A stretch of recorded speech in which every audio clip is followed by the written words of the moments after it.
Hi everyone, welcome back to Soumya Raj YouTube channel. And ಇವತ್ತಿನ recipe ಬಂದು evening snacks ಆಗಿದ್ದು ಕೂಡ ತಿನ್ಕೊಬೋದು, ಹೆಲ್ದಿ ಕೂಡ.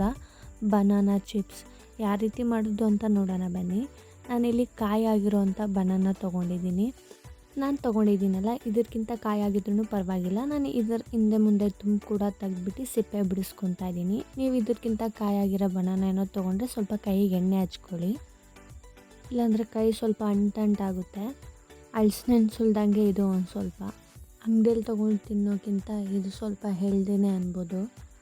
ನಾನಿಲ್ಲಿ 3 ಬನಾನಾ ತೊಗೊಂಡಿದ್ದೀನಿ. ಇದಕ್ಕೆ 1 ಟೇಬಲ್ ಸ್ಪೂನ್ ಉಪ್ಪು ಹಾಕ್ಕೊತಾ ಇದ್ದೀನಿ.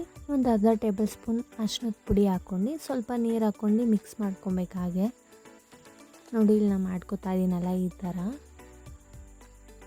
ಸೊ ಇಷ್ಟಾದರೆ ಸಾಕು. ನಾನೀಗ ಬಾಣಲಿಗೆ ಎಣ್ಣೆ ಕಾಯಕ್ಕಿಟ್ಟಿದ್ದೆ. ಈಗ ನಾನು ರಾ ಬನಾನಾಸ್ ಎಲ್ಲ ಇಡ್ಸ್ಕೊಂಡು ಹಾಕೋತಾ ಇದ್ದೀನಿ. ಈ ಥರ ಹಾಕ್ಕೊಂಡು ಫ್ರೈ ಮಾಡ್ಕೊತಾ ಇದ್ದೀನಿ. ನಾನಿಲ್ಲಿ ಒಂದು 5 ಮಿನಿಟ್ಸ್ ಫ್ರೈ ಮಾಡ್ಕೊಬೇಕು ಸ್ಟಾರ್ಟಿಂಗು, ಸ್ವಲ್ಪ ಬ್ರೌನ್ ಆಗೋ ಮಟ್ಟ. ಸೊ ನೋಡಿ, ಈಗ ಇಷ್ಟ ಆಗಿದೆಯಲ್ಲ, ಈಗ ಆವಾಗಲೇ ನೀರು ಹಾಕ್ಕೊಂಡಿದ್ವಲ್ಲ ಅದನ್ನ ಹಾಕೋತಾ ಇದ್ದೀನಿ. ನಾನಲ್ಲಿ ಸ್ವಲ್ಪ ಸಿಡಿಯುತ್ತೆ, ನೋಡ್ಕೊಂಡು ಹುಷಾರಾಗಿ ಹಾಕೊಳ್ಳಿ. ಒಂದೊಂದು ಡಬ್ಬಿಗೆ 2 ಸ್ಪೂನ್ ಅಷ್ಟು ನೀರು ಹಾಕ್ಕೊಂಡು ಸಾಕು.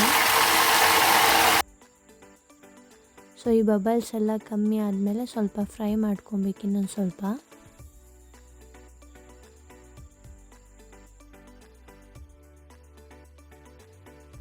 ನೋಡಿ, ಇಷ್ಟ ಆದರೆ ಸಾಕು. ನಾನು ಇವಾಗ ತಕ್ಕೋತಾ ಇದ್ದೀನಿ.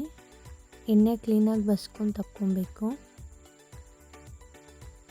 So easy and quick healthy raw banana chips ready ಆಯಿತು. ಇದೇ ರೀತಿ ಹೆಚ್ಚಿನ ವಿಡಿಯೋ ಬೇಕಂದರೆ ನನ್ನ ಚಾನಲ್ನ ಸಬ್ಸ್ಕ್ರೈಬ್ ಮಾಡಿ, ಲೈಕ್ ಮಾಡಿ, ಶೇರ್ ಮಾಡಿ. Thank you for watching.